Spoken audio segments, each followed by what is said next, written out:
adanya indikasi kuat terjadinya investasi fiktif senilai 1 triliun di Taspen. Nah, Bapak nanti ceritakan itu bagaimana. Apakah Bapak tahu tentang investasi fiktif itu atau tidak begitu?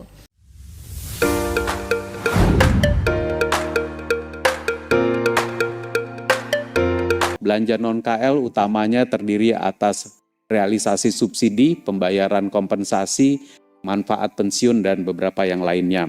Khusus untuk pensiun, di sebelah kiri telah kita keluarkan 149,2 triliun rupiah, yang pertumbuhannya dibandingkan tahun lalu adalah 16,8%. Ini juga karena ada peningkatan manfaat pensiun ketika kita menaikkan gaji dan pensiun, termasuk untuk yang reguler maupun untuk dalam rangka THR dan gaji atau pensiun ke-13. Jadi pertumbuhannya sudah kita lihat di angka sekitar belasan persen ini sejak awal Januari yang lalu. Untuk pembayaran subsidi dan kompensasi telah dibayarkan 327 triliun rupiah. Ya, Asabri, Taspen itu menjadi fokus dari perhatian, fokus riset saya juga begitu. PT Asabri ini meminta PMN 2025 sebesar 3,61 triliun.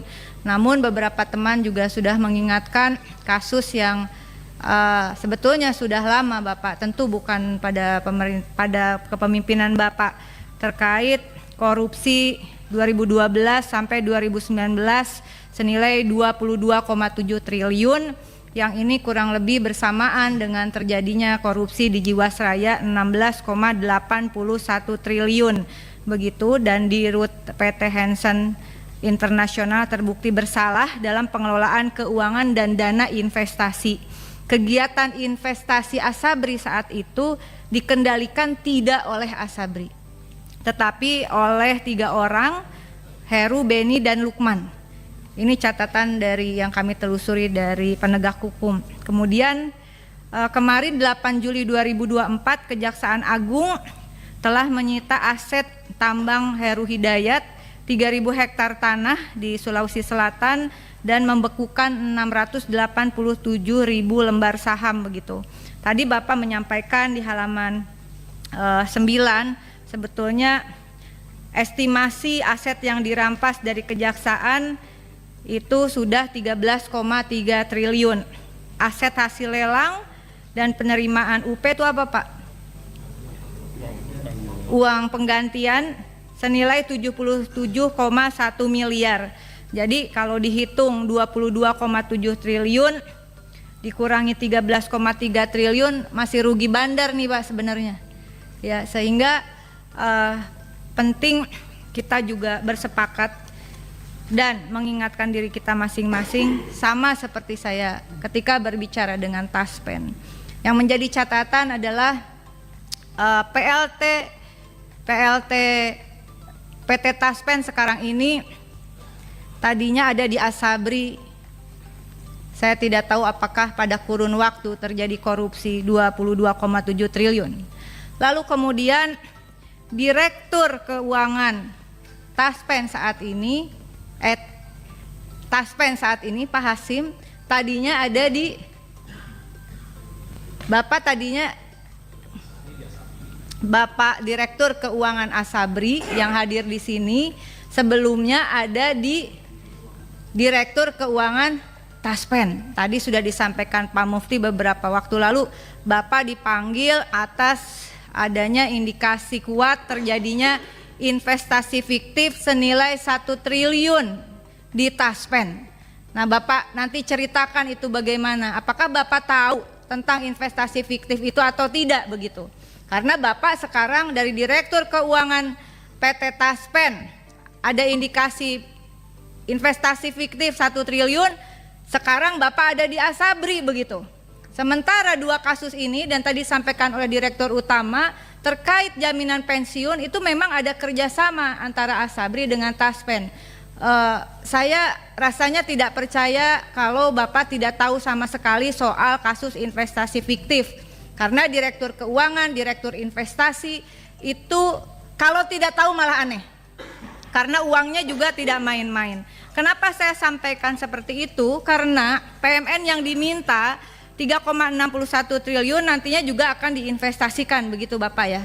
Namun di luar itu semua, tadi beberapa teman sudah mengingatkan kita bahwa uang yang ada di Asabri, sekali lagi bukan uang APBN. Sejatinya itu adalah potongan gaji TNI Polri. Ya, jumlah peserta iuran, jumlah peserta pensiunnya 483.269 orang. Peserta aktif sampai Juni 2024 TNI AD 365.355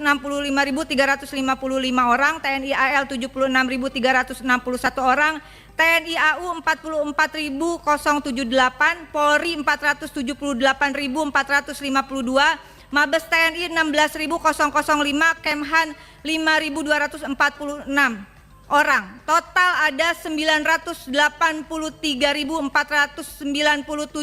peserta aktif hingga Juni 2024, betul Bapak ya. Dan mereka dipotong dari gajinya 4,75% jaminan pensiun. Kemudian 3,25% untuk jaminan hari tua. Total 8% dari pekerjanya, yaitu TNI Polri yang tadi saya sebutkan. Kemudian jaminan kecelakaan kerja, nah ini baru dari pemberi kerja. Siapa pemberi kerjanya? Ya negara. Tapi bukan for free dari APBN dikucurkan, enggak loh.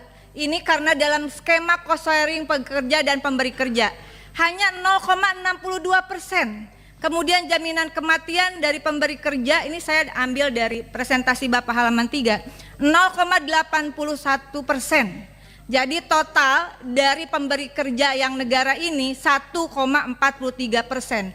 8%-nya itu adalah potongan gaji TNI Polri tadi 983.497.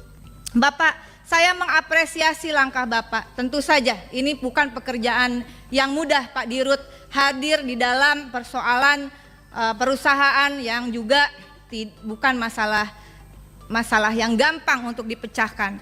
Disampaikan di sini bahwa sekarang tentu saya harap ada perbaikan. Tidak lagi yang namanya investasi tidak dikendalikan oleh Asabri, dikendalikan oleh orang per orang. Kok bisa gitu? Kok bisa? Itu orang juga dari mana kok bisa masuk ke situ? Bapak mengatakan ada komite sekarang. Terdiri dari komite investasi, mohon maaf pimpinan karena nanti uang ini juga rencananya diinvestasikan. Komite risiko dan ALM, komite produk dan aktuaria, komite teknologi informasi. Mohon kami berikan data komite ini siapa saja. Bagaimana struktur organisasinya, siapa orang di sana. Jangan sampai seperti kasus Indofarma gitu ya. Ini orangnya itu-itu aja, tapi dia menduduki beberapa jabatan. Kemudian mitra kerja Asabri ada bank, manajer investasi, emiten, konsultan, pialang dan vendor. Ini siapa saja Bapak? Siapa saja ini? Nah kemudian Bapak Ibu yang kami hormati, dengan demikian saya mendukung di halaman 9 ini dijelaskan secara rinci beberapa kasus yang sedang dalam penanganan. Tadi estimasi aset yang dirampas saya ulangi 13,3 triliun. Aset hasil lelang dan penerimaan UP hanya 77,1 miliar. Nah ini kan seharusnya dikembalikan kepada Asabri. Untuk Kejaksaan Agung kita tentu saja mendukung Kejaksaan Agung. Tetapi kalau tidak segera dikembalikan, karena itu yang dikorupsi itu adalah uang peserta loh yang tadi. Yang ratusan ribu prajurit TNI Polri. Pimpinan mohon dukungannya bagaimana nanti disampaikan kepada Menteri BUMN untuk didorong kepada lintas kementerian atau juga Kejaksaan Agung, khususnya Pusat Pemulihan Aset Kejagung, memberikan dukungan agar segera aset yang sudah disita mendapatkan keputusan hukum tetap, lalu dikeluarkan peraturan pemerintahnya, peraturan perundang-undangannya, lalu segera dialihkan kepada Asabri. kalau Asabri tidak minta PMN itu juga akan menjadi, ini kan buah si malakama sebetulnya. Pilihannya adalah dorong untuk segera dipulihkan aset itu, dikembalikan ke Asabri, karena aset itu bukan milik perusahaan sebetulnya, bukan milik negara, tetapi sebetulnya adalah milik peserta yang dipotong 8%. Mengenai PMN-nya sendiri nanti saya serahkan kepada pimpinan untuk tindak lanjutnya. Kemudian untuk BPUI, untuk usulan saya menyatakan bahwa catatan untuk BPUI, IFG yang mengajukan KUR ya, PMN untuk KUR. Dalam catatan saya, KUR ini telah dilakukan pemerintah sejak 2007 sampai 2023. Mohon Bapak diberikan data tertulis kepada kami dampak real terhadap UMKM kita dan pertumbuhan ekonomi Indonesia. Karena sepanjang analisis yang saya lakukan, perekonomian Indonesia bisa pulih di dalam adanya krisis ekonomi sejak 98, 2000 maupun kemudian pada saat Covid, itu adalah karena adanya UMKM yang terus berjuang ya. Jadi bukan perusahaan-perusahaan besar, tapi data memperlihatkan berkat UMKM, sehingga KUR bagi UMKM ini memang sangat penting. Saya mengapresiasi yang dilakukan oleh IFG melalui Askrindo dan Jamskrindo dengan beberapa catatan tadi. Mohon mengawal agar penjaminan KUR untuk UMKM ini berjalan dengan baik. Namun demikian, saya ingin mempertanyakan Pak, karena pasca Covid ini tentu ada pergeseran yang cukup dinamis dan juga kalau tidak hati-hati ini berbahaya. Rasio klaim kredit bank sedang naik, betul tidak Bapak? Mungkin saya salah. Sehingga dampaknya terhadap Askrindo dan Jamkrindo itu seperti apa? Saya sangat mengkhawatirkan terjadi gagal penjaminan. Kemudian yang ketiga mengenai imbal jasa penjaminan, mengenai perlunya ada tarif jasa penjaminan. Apakah Bapak sudah ada analisisnya untuk bisa kita juga sampaikan, didorong kepada Kementerian BUMN agar ada tarif jasa penjaminan? Perlukah ada penyesuaian? Bagaimana skema penentuan imbal jasa penjaminan? Siapa yang menentukan IJP dan prosesnya seperti apa antar penyalur KUR dan penjamin KUR? Dari hasil riset sementara saya Pak, 2 tahun lalu ada wacana pemerintah mengkaji ulang besaran IJP seiring dengan potensi memburuknya portfolio restrukturisasi KUR. Saat itu tingkat IJP kredit usaha rakyat pada PT Askrindo dan PT Jamkrindo sebesar 1,175%. Mohon koreksi kalau saya salah. Dan ini dinilai belum sesuai dengan risiko yang menyertai. IJP KUR sebesar 1,75% belum cocok jika dihadapkan dengan adanya peningkatan combined ratio KUR akibat COVID-19. Menurut saya tidak tahu analisis IFG seperti apa. Nah, saya khawatir ada ketidaksinkronan pimpinan antara penyalur kredit dan penjamin kredit. Dan ini bisa menjadi masalah serius. Saya mengatakannya di satu sisi penyaluran KUR itu jor-joran, tapi kondisi penjaminan ngos-ngosan, begitu Bapak.